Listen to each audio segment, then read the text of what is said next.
So with this, I want to thank all of you for coming out for our 4th Sundays at 2 program.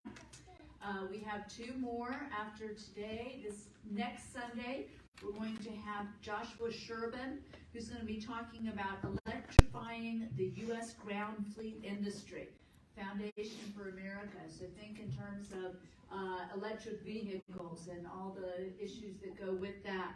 And our final program for the 2023 season will be on March 19th, and that will be with Julian Patterson, who will be bringing his entrepreneurial perspective on the Northern Neck from a great deal of experience.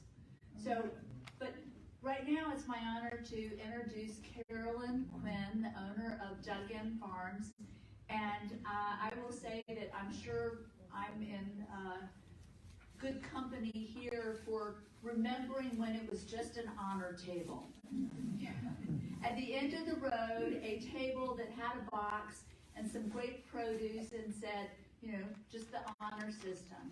And that system, that farm market has grown exponentially. And though Carolyn has spoken to a number of different groups on different aspects of her business, including, you know, to the master gardeners about all the things that she grows and from a business perspective. But one of the things that has really struck me about Dug-In Farms is the community aspect of it. So she's brought together so many different people, different businesses, and created such an amazing community for us. And so with that, let me introduce Carolyn Quinn, who fortunately left the Washington, D.C. Business behind and came and started such an amazing group with us. So, Carolyn, thank you.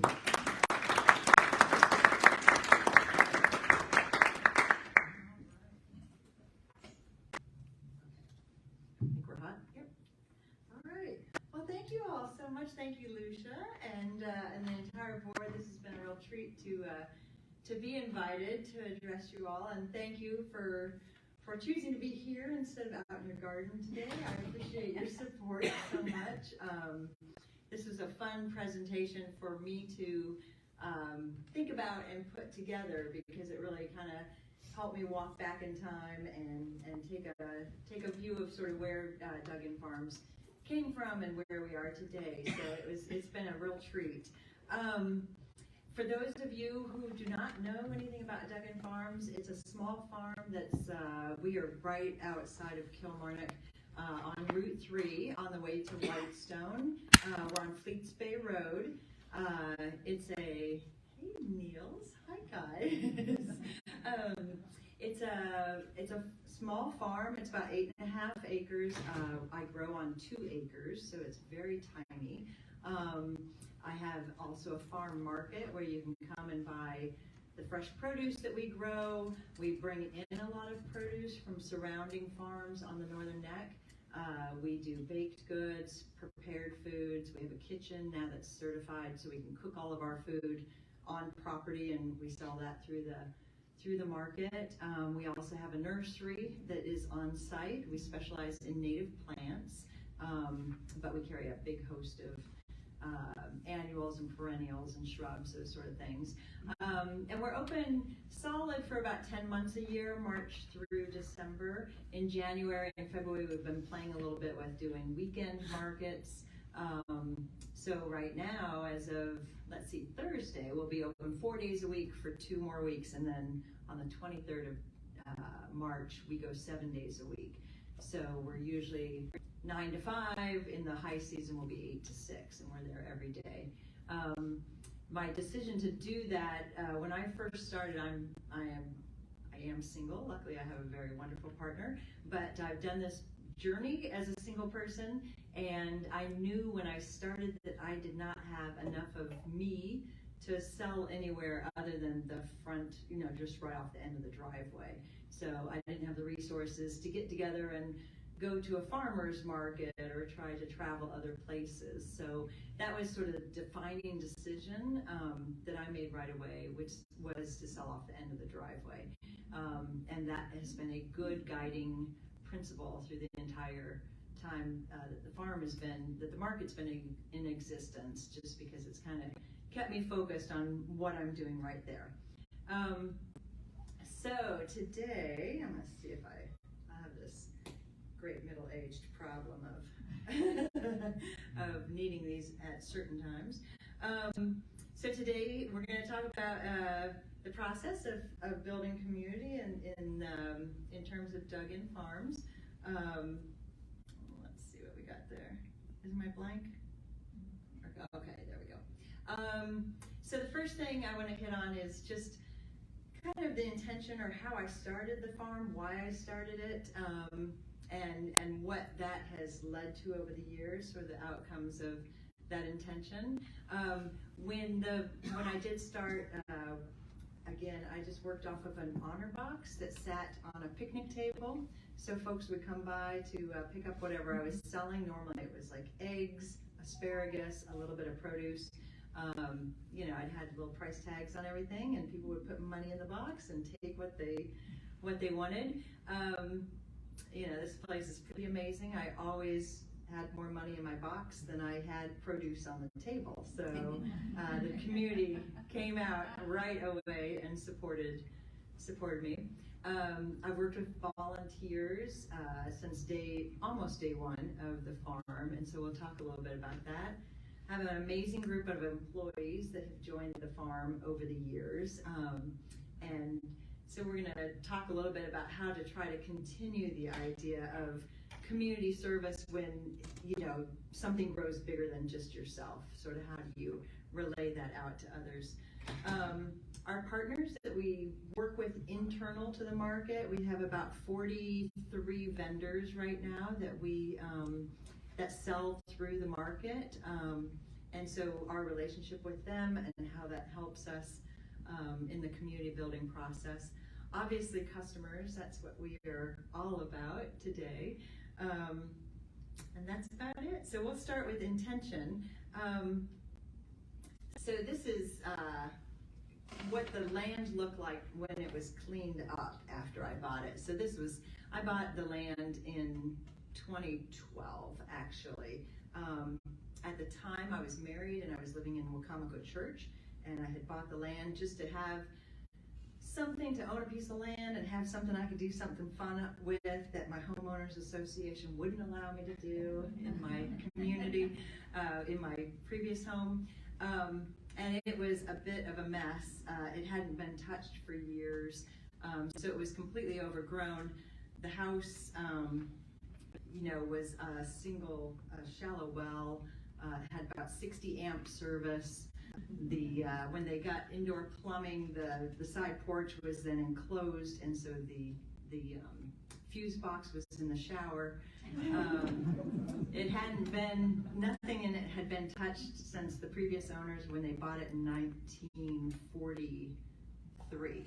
So it was basically an archaeological excavation going through the house, which at the time, I love projects. And so I had told who I bought it from, like, don't clean out the house, I'll do that myself, And so it was just a couple of dumpsters and every day going through. It was lovely though, because the gentleman that had moved out of the house, Northern Johnson was the gentleman that bought the house in the early 40s. He was a deacon at New Life, I'm going to get it wrong, the Baptist church that's right, or the church that's right, on the way into Kilmarnock. Anyway. St. John's? Yes, New St. John's, thank you. He was a deacon there, and his wife, I know, was church secretary. I know because I have all of her records, all the way through. But they never had children themselves. They raised his sister's children, 12 of them in the house, and the property was left to the two oldest sons. So I bought half of what was left to one son. There's another strip next door. It actually, you at one time could enter the farm on Fleets Bay and exit on Boys Camp Road. So that part of the property is still owned by the oldest son. I believe he's still alive. The third son, who did not inherit any of the property, lived in the house until I bought it in 2012. And he still lives in Kilmarnock, and so we are still friends. So I was able to, when I found, the family china and all the other things, pictures, be able to hand those off to him, which was really sweet. But anyway, it was a bit of a mess. Just because I love this contrast. This is what the farm looks like today. So it has boomed. We grow, like I said, about 2 acres. Those are big tunnels in the back. That's the farmhouse in the very back. But it's so exciting for me to see this picture, because I was saying to somebody earlier, it's like when you live in your house, all you see is the dirty laundry. You never get the pull back view where you get to see what's happened, with your work. So that picture was taken last summer, and it was just really exciting to see the changes that had happened. But when I started, I was changing life, obviously, drastically at the time. I had, been separated, was obviously going through a divorce. I had lots of big questions on my mind. Do I go back to DC and try to resume life there? Do I stay here? What am I going to do? And the one thing that I was able to resolve was I really wanted to stay in the Northern Neck and try to make it happen. So, had all the part-time jobs you can imagine, was the dog walker, worked at the high school as a substitute teacher, worked at the food bank, et cetera, and got my feet under myself. Actually, I worked for Old Farm Truck, Jean Price. She used to have a portable, some of you were her customer when I worked there. She had a tent, and she would move around. We actually had a tent at Grace Episcopal Church where she had a market and she hired me. So did lots of things, but I was coming into a stage of life where I was trying to be more intentional about the decisions I made and kind of what my next chapter of my life was going to look like. And one of the things that I had decided was I wanted to have a much simpler lifestyle than I did in DC. To live sort of as close to the earth as possible. I love getting my fingers obviously in the dirt. And I wanted to try to build something that was a very community-driven enterprise, and to just personally be more community involved with my neighbors, folks that also enjoyed the Northern Neck so much. So really, my first way of setting up the farm was to have this honor box, and so this was what it looked like on day one. There's so many funny things about this picture to me now, in retrospect. Number one, I get sweaty palms every time I see it, because I think I actually thought I was going to make a living off of that. Like, what the heck was I thinking? I also love all the number of signs I had on that booth table. Like, I told everybody exactly what they had to do. I was very sign heavy. But I even had a little box where I put ones and quarters and stuff. You could make change with your, honor box. So the wooden box behind the asparagus sign was the honor box. And every morning I'd, get up and drive out or walk down the thing and fill up the eggs and the asparagus and all of that. And like I said, people were just coming out. I mean, I don't know from where. My intention at the time was to have something that Fleets Bay Road would be excited about, So those folks, as a lot of us know, living in the Northern Neck, there's a big diversity, obviously, of income of folks who live in the Northern Neck. And quite often, you drive down a long road to get to a house that's on the waterfront that is pretty spectacular. But you don't pay, doesn't pay attention often to the houses that you're driving past to get to that waterfront home. So when I told friends, I'm living on Fleets Bay Road, they were like, wow, you did well from that divorce. I said, no, I live on the top end of Fleets Bay Road, and we have the little tiny houses up there. But my real intention was hoping that my neighbors would come by and would enjoy this and would, find this to be something that was good for our community. And they did. It was remarkable. I have a few people who I still know to this day. I think they paid $20 a dozen for eggs back in the day, because every single time I would come out here, there would always be so much more money in my box, like I said. There's a person here today who actually said to me, and I think it was this or maybe the very next year, I will do anything I can to help you succeed at this adventure. What can I do? I was like, just keep coming by, please. And he does, and he's here, and he comes all the time. So we started to actually really build this community on Fleets Bay Road, and fortunately folks from other places came too once they got word of it.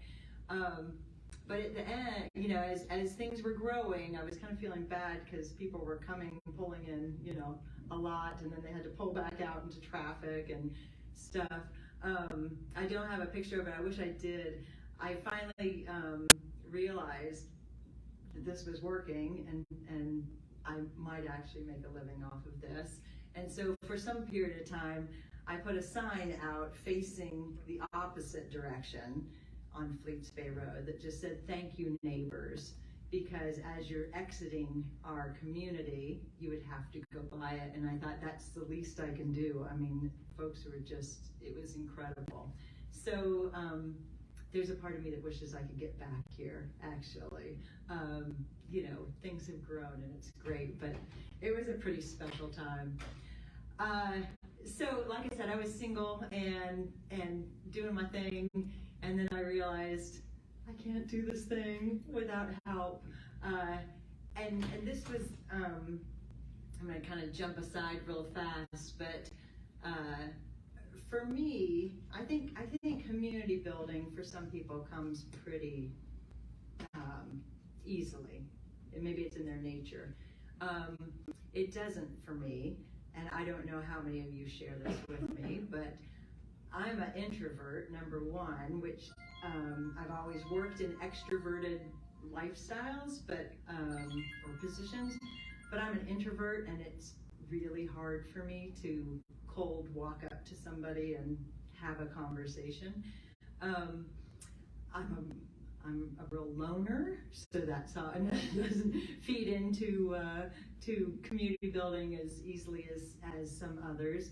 And it's just something I haven't practiced a lot in my life. Now, the reason I knew that this was important to me was when I was coming up, my father was in the military, and so we moved every 2 years. By the time, I'm the youngest of 5, but by the time I got of age, he was a B-52 pilot, and they only put those folks in really garden spots where you would put nuclear weapons. So we were in North Dakota, and North Dakota again, and North Dakota a third time. And but every time we moved, within 3 hours of arriving, we'd have, just hordes of folks bringing casseroles by and food and whatever you need, and we'd have, just people would pour out, and you'd go to school and nobody treated you weird because you were the new kid, because they were the new kid, 2 months ago and stuff. And it was just this feeling of immediate acceptance when you moved into a community. And I loved that, and I wanted to recreate it so badly. But, living in a very transient city like Washington, D.C., it's difficult. So that was the intention of doing this. But there were 2 things that were hard. Community building for me is hard. And asking for help is even harder. And so I learned quickly I had to ask for help. And so I did. I just put out a sign first. if anybody knows anybody that likes to dig in the dirt or could come help, I sure would appreciate your time and effort. And people started to show up. So these are some. Jim was my second volunteer. I don't know if any of you know Jim Myers. He's a master gardener and just lovely. I just adore him. We have been through a lot of years together of questioning what the heck we're doing. He now does all my tractor work. Anytime I use a tractor, Jim actually does it for me. His wife came to me and sent me an email and said, do you need anybody to help you? You know, I know what you're trying to do, and it seems like you would, you know, appreciate somebody that likes to grow things. And I said, yes, Judy, I would love it. When can you meet? Oh, no, it's not for me. It's for my husband. I thought, oh, no. Anybody that's been volunteered to volunteer, they can't be that happy about it. But Jim has been amazing. All of my friends, the volunteers have been incredible. Debbie Gillespie, who started with me at the very beginning, she's in the bottom corner, is still with me today, as is Jim. I think Debbie is going into year 6 at Duggan Farms, and she is our driver. So when you see the van going up and down the road, picking up stuff at other farms and coming back, that's Debbie who's driving the van typically. So anyway, they've been incredible, and we've all learned so much from each other. I did for a short time use woofers, which are usually young people, although anybody can woof, that come and stay. It's called Worldwide Opportunities on Organic Farms. They come and stay, and in exchange for room and board, they will work for you. So in my house, in the farmhouse, I had 2 front bedrooms, and they each had a woofer in each bedroom, which was really an interesting time of life, having young people live with you. But it was just great. And you know, there's just, I look at these pictures and I just enjoy how much fun we all had. These are gals that currently volunteer at the farm. Lisa and Vicki and Robin. I was at an event last fall, and another business owner pinned me down, and he was joking, but he was a little bit just in disbelief. How is it you get people to show up to work for you for free? What are you doing? What do I need to be doing? I said, well, you know, I pay them Duggan dollars. I don't know, maybe that's it. But obviously, it's a valid question. And I think, number one, you know, it's a farm, and everybody loves, you know, there's a little part of a lot of people that wanted to have a farm someday or have memories of a farm that's nice, but they don't want it full time.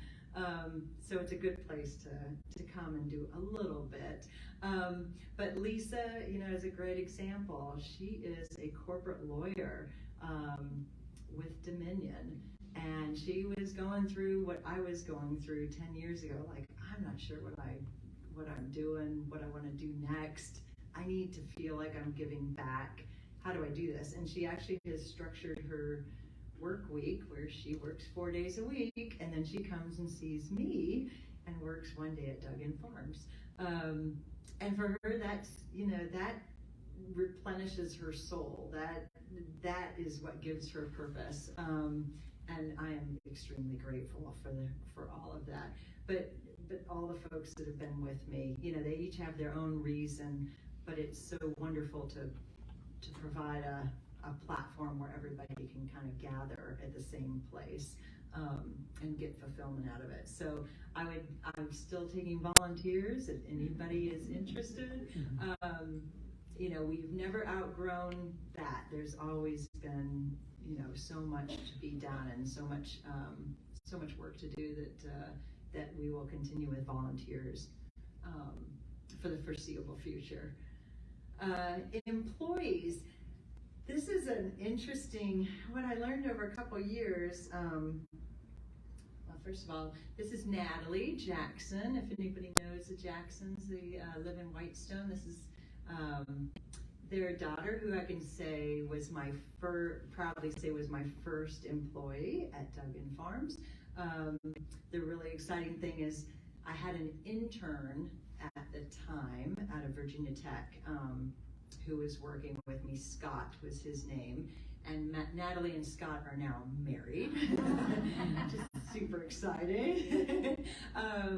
But when Natalie came on board, it was such a easy transition of values, I would say, because she was very interested in the community. She had always lived in the community. She knew she wanted to give back. She loved what obviously we were doing at the farm. But it kind of raised the question with me is, you know, this thing is getting to be bigger than I am, and how does one transfer their values to others without, you know, making it mandatory that they have the same interests that I do. So over the years, you know, I thought about this a lot and just tried to figure out ways to send sort of subtle messages to people. One thing we do, let's see, there's some of my current employees. You'll see with Alyssa, one thing that we do is we always have our employees in name tags, because it allows folks to get to know us better, which then allows us to get to know our customers better. If you see somebody, you know, once a week, twice a week, and you know their name, you're much more likely, if you see them in the Food Lion or at Walmart, to say, "Hey, Alyssa, how are you doing? Hi, Alec." Alec you'll probably see everywhere. But it sends a real nice message to folks. I also pretty early on wrote an employee handbook for my folks, and I remember at the time thinking, like, who do I think I am? I am my own HR department. I'm going to write an employee handbook. And the reason it cracked me up is because we had, like, you know, 3 employees, and you could tell them everything they needed to know in the course of an hour. But the first thing in our employee handbook is our core values. And our first core value is we are a happy place, even when we're not. And what that means is, if you've been to Duggan Farms, you know we're an outdoor market, and it can be 95 degrees, and we can have flies biting our ankles, and, you know, storms, or it can be 20 degrees, and it's freezing, and it doesn't matter. We're happy. We're always, always happy, and we can save our unhappiness for when we're not in the middle of, you know, our customer interaction. That has gone a long way to sort of sharing that value that ends up making community space for others. We also, our first thing that we do with folks, the market is on a concrete pad, and every employee knows that as soon as your foot, you the customer, once your foot hits the concrete pad, they have to make eye contact and welcome you to the market. If they know your name, it's a bonus, but they have to do the first 2. And again, it's just trying to make sure that people feel like it's a welcoming place, like it is a community, and not that we're just, you know, there to ignore you and sell you a tomato. There's some other, you know, interesting stories that we talk a lot about. There's Alec, who I know many of you know. This in the middle is Brittany, who is our new market manager. So I'm going to be able to step a little bit away this year, have a little bit more time to do the stuff I need to do. And Beverly, who is seeds every transplant. We have every little plant on the property, she seeds them all. And Doug, my dog Doug, is underneath there. But these are different pictures of when we've had our full crew, when we swell up, as you can imagine, for the summer, when we have like a harvest crew come in and stuff. So those are just some, pictures of when we have a lot more people on staff. But the ethos of the employees, and they will actually talk about it a lot, is that it's always, this is not about selling vegetables. That's sort of secondary to what we do. What we do is we have relationships with our customers, and when they're here, they probably buy vegetables. And what that means is if you know that somebody's spouse is sick and has whatever, it is completely fine to walk to the side and have a long conversation with that person about what's going on in their life. That is, we have this dual thing going on.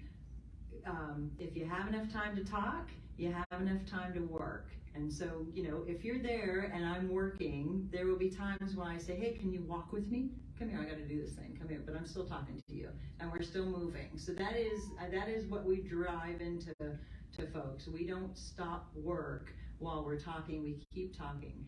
But the second something's going on with somebody and they just need a moment to talk through things, you put it down and you spend as much time as they need.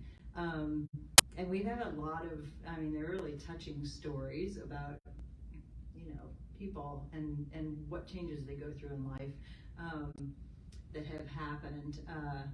But that's something that they all know, and Alec reminds them all of it because he is by far one of the most tuned in employees when it comes to personal relationships. So anyway, it becomes usually a pretty fun place to be.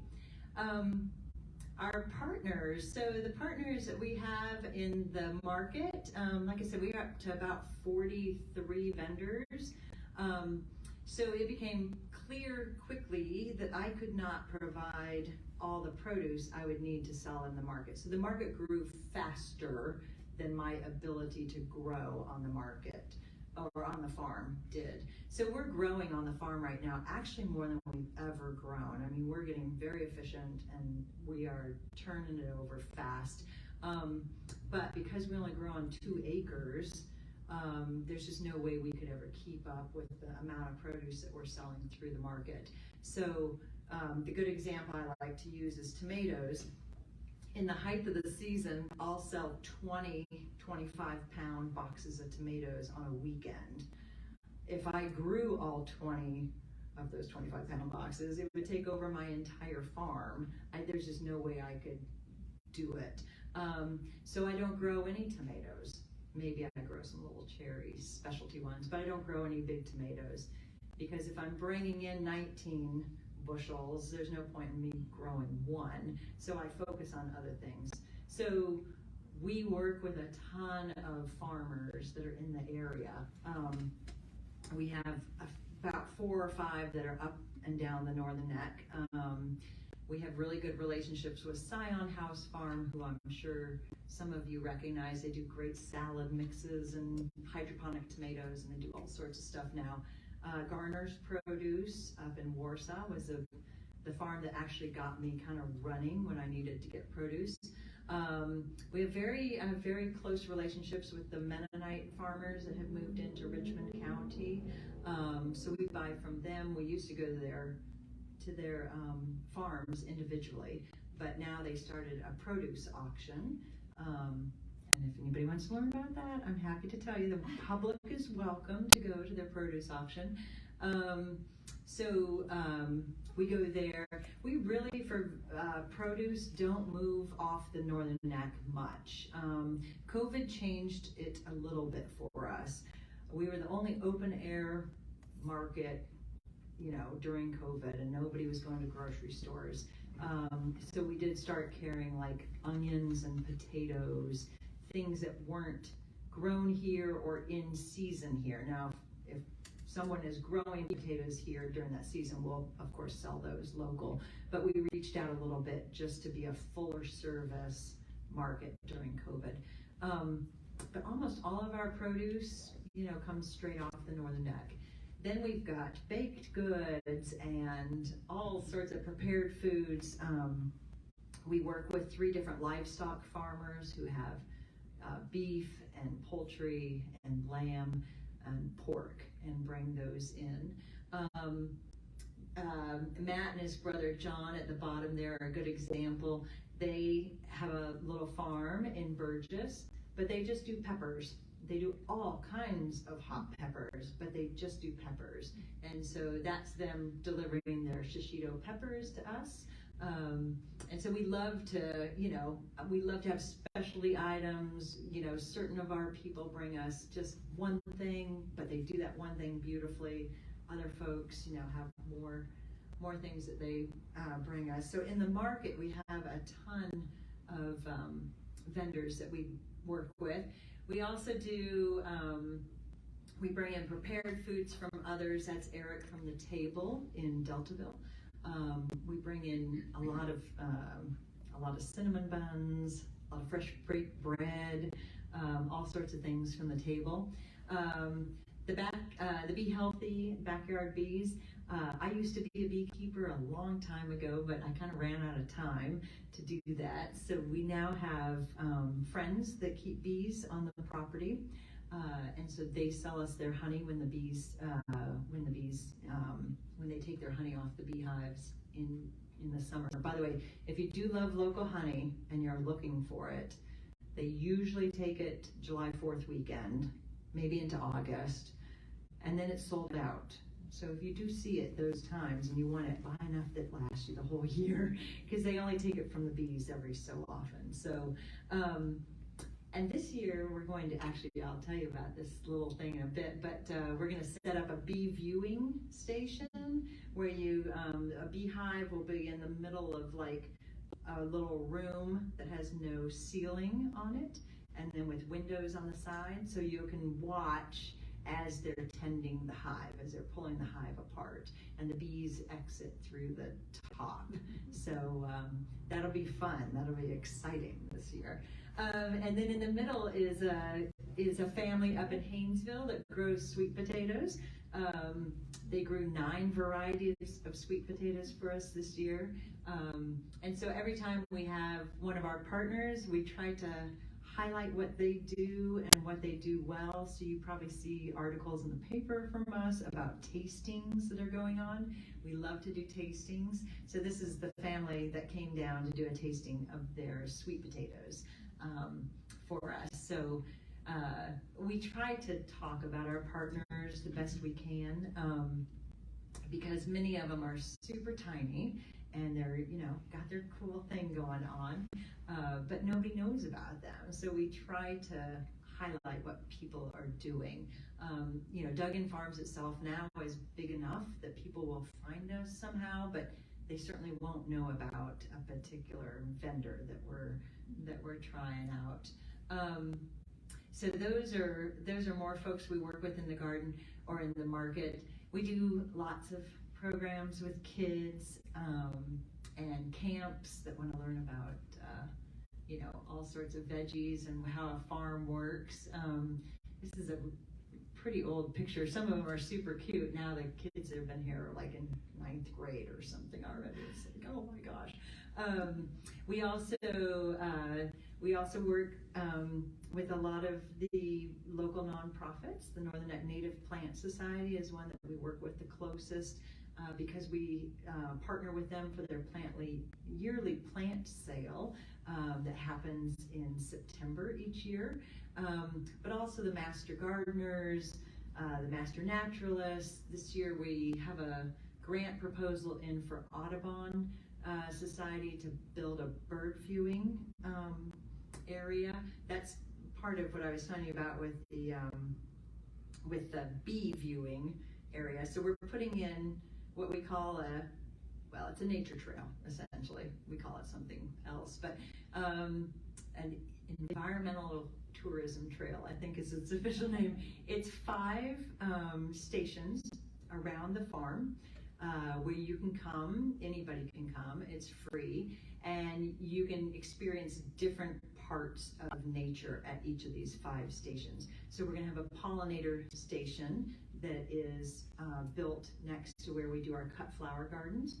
Then we have a pond station where you can see, either amphibians or dragonflies, whatever it is, taking advantage of the pond. The bee viewing station, so you can see the beehives and watch the bees come and go, or the bee tenders work on their hive.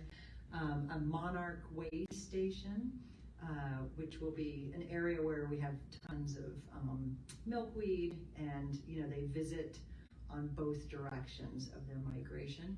And then a birding station, and that's the one that we're working with Audubon on. And that is basically that you can do birding. Kind of overlaid on this is a photography studio that we're putting in the farmhouse. So I used to live in the farmhouse up until about a year ago. I moved out. So now we can use the farmhouse as part of the farm operation. So we have the kitchen downstairs that's certified, that we're making all of our delicious dishes through. So I'd encourage you to come try some of our good food. But we're gonna have a photography studio upstairs. And that way, if somebody is into nature photography, they can have a studio and the farm to both use together. So we work with a ton of groups. This is Tom Martin, who I work with. I'm trying to reach out to other professional groups that have something that might fit with the farm. He is a photographer, and so he is the one that's putting the studio together upstairs, and will be available when we have groups that are utilizing, like if a whole group, like a garden club, comes to utilize the trail, he will be with that group talking to them about, how does one bring photography into nature and nature into photography. So he's done some portraiture for us lately, and cute little Brock. Brock never got his picture taken that day. He did get some taken, but he was such a rascal. None of them turned out. He was just, his mom was mortified. She was so horrified. Finally, customers. Obviously, that's what community we're most interested in developing, is how we work with our customers. Arlene and her daughter are under what was version 2 of the veggie stand, which was a little boat trailer that had. Does anybody remember this one? This was a really cool setup. It was a boat trailer that was converted into like a little box on top of it. Had an AC unit at the end, and then you would come and you lift up one of the side panels and one of these guys, and underneath it would be like cold vegetables or whatever. Anyway, so they're standing in front of that, and then Penny and Liz are. Well, Penny is enjoying a tasting. Liz is our chef that does all of our cooking up at the house. These are some of our portraitures. The other things we love to do. I'm going to come back to my customer story in a second, but we love to do. We're trying to take the attitude that we're always having a party and y'all are invited, and so we're trying to always think through ideas about how do you make life, shopping, whatever, interesting and fun. So this year we came up with great ideas like a watermelon seed spinning contest. Oh my God, we have so much fun. It was ridiculous. We just had, a best time, and lots of people spit a lot of watermelon seeds, and it was so funny. But this gal here is, we also invite our vendors to come and put if we only sell 2 of their products, they can come and bring their whole store, or what you would find at a farmer's market, all of their. So my lamb provider came and brought his wool that day, even though we only sell his meat. I'm gonna save that one for later because it's too fun. So my best customer story, and this is the one that we tell a lot in the market.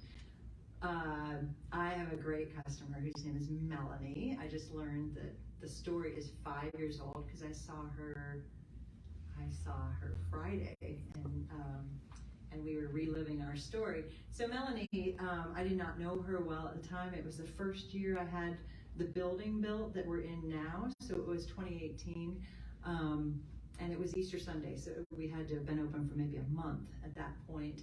And I was working, and this woman came in, and she looked pretty beat up, but she was just like, "Do you have any salad?" I was like, "Yeah, I think so." So I got her some salad, and she's like, "Oh, I'm done." I was like, "What's going on?" And she said, "My mom died, and we had the memorial service today, and I've had people in my house for 3 days, and I have fed them all, and I've taken care of my dad, and I'm exhausted, and I just want some salad." And I was like, "Oh my God, Melanie, yes, you can have, here's the salad." And so we stood and we talked for a long time over just sort of where she was at that moment. And I learned a lot about her mom, who was amazing. But at the time, we had a cash register. We have a bar that kind of sits in the market. And the cash register was on one side of the bar, and people would stand on the other side of the bar, and they'd check out. And it's a bar, so it's maybe like this high or whatever. And I'm listening to this story, and I'm thinking, this woman needs a hug. She needs a hug worse than anything. But I have this whole bar between the two of us. So we talked, and we kind of like cried, and then she left. And I just was like completely, overwhelmed. How do I deal with this? So it occurred to me, we need to shift our register. And so we did. We just took the register and we shifted it to the end of the bar. So now if you come in, you're going to stand here and I'm going to stand here, and there's just going to be a connection that, in case you need a hug, we're going to be there to hug you. But it's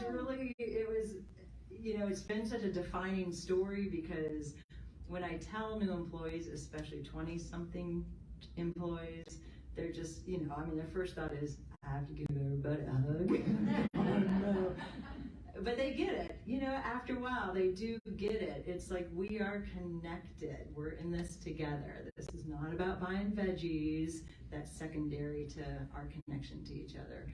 And if you need to give somebody a hug, you're welcome to. Just, don't do it without asking permission first. So I said that to Melanie on Friday. I was like, "Hey, by the way, I'm putting together this presentation. It made me think of you." And I said, for me, this is a story I think of really fondly. Like, it really means a lot to me. And she said, "It does to me too. I think of it all the time." And I was like, can I talk about you on Sunday? So she was good with it, and it just is a nice reminder of kind of why we're here.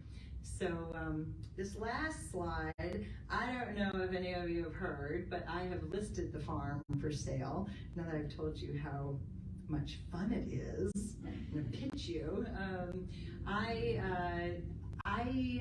I've had it for 8 years, so we've been in business for 8 years. So it's 2015 to 2023.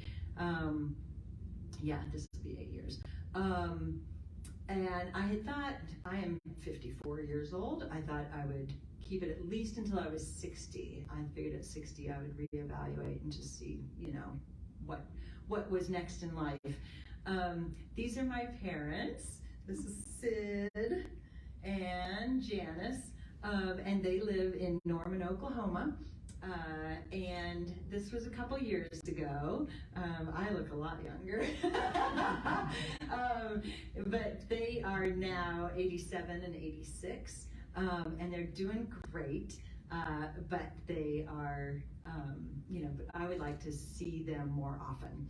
And so while I was busy, creating something, they were busy getting a little bit older. And it's just time. It's time for me to kind of be there for them. My partner is in a similar situation. His parents are in their 80s.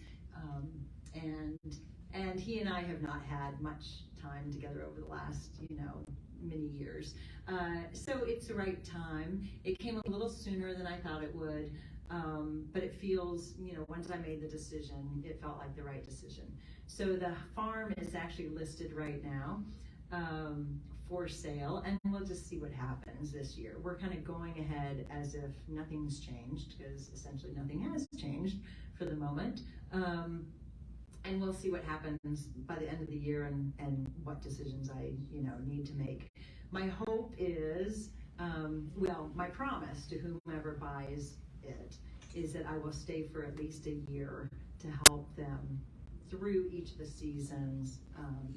The dream is that it is as successful in the next 8 years as it has been in the last 8 years. And there's a lot of growth potential in the business, but hopefully, the sense of community, the sense of fulfillment that I've been able to get out of it is something that they would resonate with them and that will continue. And I hope, and I think with our employees who are all interested in staying, that is something we can achieve. But that's obviously what we're working on. So hopefully I'll get to see a lot more of these two soon. And that's where you can find us, if you do any of those good things. But thank you so much for having me today. I really appreciate it.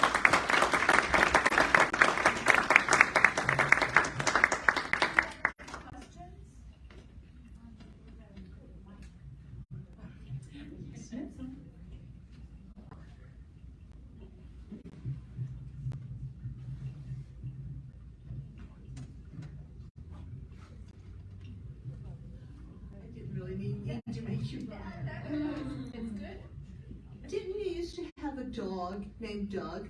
I do. Is he still your customer service rep? If anybody has run into Doug, you know how funny this question is.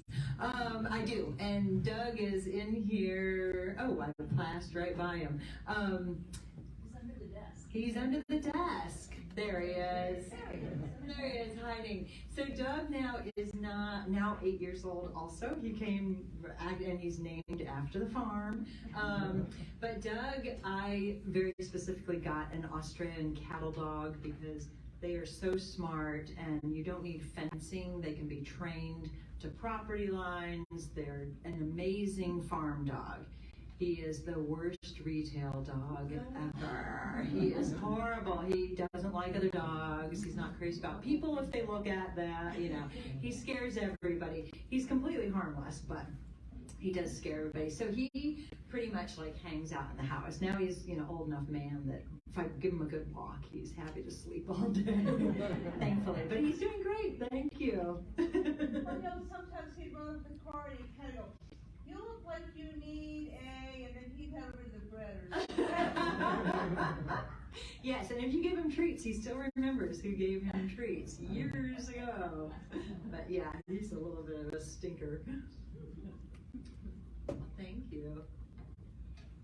If you're willing to stay on, we've got cookies and coffee and hot water for making tea, and you can engage Carolyn informally to talk about any other